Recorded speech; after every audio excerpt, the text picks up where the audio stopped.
Well, happy Friday, everybody. We are coming up on the last full week in January. It's hard to believe that we are past the midway point of the season. The NBA trade deadline is coming up on February 5th.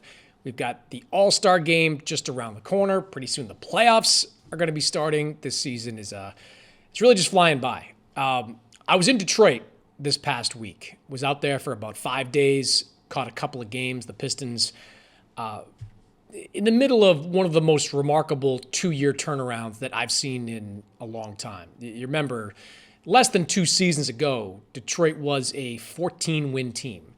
They had a losing streak that was pushing 30 games. They won 44 games last year, a 30-win improvement. They were the second fastest team to get to 30 wins in this season. And they are looking like a team that's in great position to be the number 1 seed in the Eastern Conference. It really is incredible. Cade Cunningham is, in my opinion, a top 10 player in the NBA. He is an all-star starter. Jalen Duren should be on the all-star team. JB Bickerstaff is a couple of wins away from being the coach of the all-star game. So everything is really going right now in Detroit. So let's talk about the Pistons and what their mindset is going into this February 5th trade deadline, because I talked to some people about that when I was in Detroit. Let's look at what they have. The Pistons do have some room to operate here. They've got some movable contracts. They've got some draft capital, a lot of draft capital. And they also have a trade exception, about $14.5 million trade exception they generated in the Dennis Schroeder trade. That basically means they can take on a player who makes around $14 million and not send another player out. So it's a valuable piece. There are some players out there I think that would make a lot of sense. And we'll get to that in a moment. The Pistons' area of weakness, there are a couple. One is perimeter shooting. They're not a great three-point shooting team. You look at the roster, Duncan Robinson is really the only guy on that roster that you would consider a knockdown three-point shooter. They got some other guys that can shoot, but Duncan Robinson is really the only sniper on that roster. And if you're assessing weaknesses, look, they're not a prolific three-point shooting team. They're not a highly efficient three-point shooting team. Historically, most top NBA teams, NBA champions, are really good three-point shooting teams. I mean, some are great, some are just good. The Pistons are kind of bucking the trend a little bit, playing more of an inside the three-point line type of game. So they could probably use another three-point shooter. They could also use another ball handler. Cade Cunningham has taken a lot of that responsibility, thrived in it. 6'6" point guards who can play like Cade, very rare in today's NBA. But they could probably use another ball handler in Detroit as well. So who could they target out there? I mean, there are some pieces that you could see fitting into that trade exception that makes sense. I mean, Kelly Olynyk in San Antonio is someone I would keep an eye on. Kelly is a proven perimeter shooter at the center or forward position. Great locker room guy as well. Not a great defender, but someone that could come off the bench and make threes for you. Luke Kennard is another name I would watch in Atlanta. Somebody that's a proven three-point shooter. Also not a great defender, but can fill a role in Detroit.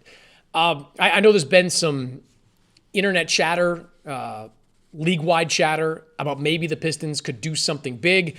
My friend Tim Bontemps over at ESPN threw out the idea of a Kyrie Irving deal with Detroit. On paper, it kind of makes some sense. Kyrie has thrived opposite, ball-handling guards, forwards. LeBron James in Cleveland, Luka Doncic in Dallas. Certainly you could see a pretty good fit between Kyrie and Cade Cunningham. It succeeded to the point of getting the Mavericks to the finals a couple of years ago with Luka, and I could see him doing the same thing with Cade if he comes back as the same Kyrie Irving. There's also Jaren Jackson Jr. People are talking about him in Memphis. Could he be someone that the Pistons are targeting in a potential deal? I got to tell you, from talking to people in Detroit, I don't get the sense that they're looking to do much. Could they find a player to slide into that trade exception? Absolutely. They could certainly go out and try to acquire somebody that fits like one of the guys I mentioned, 9th, 10th guy, 11th guy, whatever it may be, someone you need to fill a specific need on your roster. What I don't believe they're looking to do, in fact, I'm pretty sure of it, they're not looking to to do anything big that shakes up this roster. They really like this roster. They might love this roster. The chemistry on this team, and JB Bickerstaff has talked about this a lot, it's fantastic. The connectivity of this team is great. This is a team that, for the last 2 years has largely grown together. The core young guys have been around for even longer, but they've had some veterans sprinkled onto this roster. Tobias Harris came in a couple of years ago.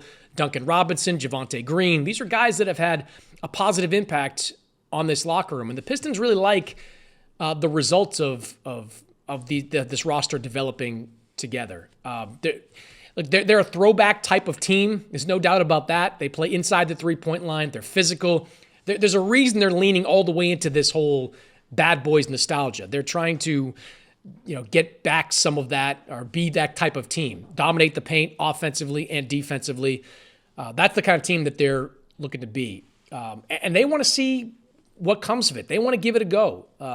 They want to see what they can do in the postseason with this group. And there's reason to believe that. Detroit, they've got 3 wins over Boston this year. The Celtics are the closest thing to top competition in the Eastern Conference. The Knicks are a mess. The Bucks aren't there. The Sixers aren't there. Go down the list. There're just a lot of teams with weaknesses. So, you could make a strong case. They are the favorite to win the Eastern Conference. If you get to the finals, there's going to be a team that comes out of the West that's better than them, more talented than them. But what kind of shape is that team going to be in when they come out of the Western Conference? It's going to be a brutal, brutal run to get out of the West. I mean, how many injuries are there? How many 7-game series those Western Conference teams going to have to go through? So, there's a pathway, however narrow, for Detroit to be a championship team this year. And I get the sense the Pistons are going to try to see that through. If they don't make it that far, if they get beat in the first or second round, maybe they reassess this offseason. Trajan Langdon, the president in Detroit, he's taking a long view approach with this team. So my sense is that while it's very possible we see Detroit use that trade exception, take on a piece that makes sense for them, I don't think you're going to see a big deal before the trade deadline. I don't think you're going to see them shake up this roster. They like this roster. This roster's got great connectivity, and I think they're going to see what they can do with this team for the rest of the season. Hit subscribe for more news, highlights, and analysis from the NBA on NBC.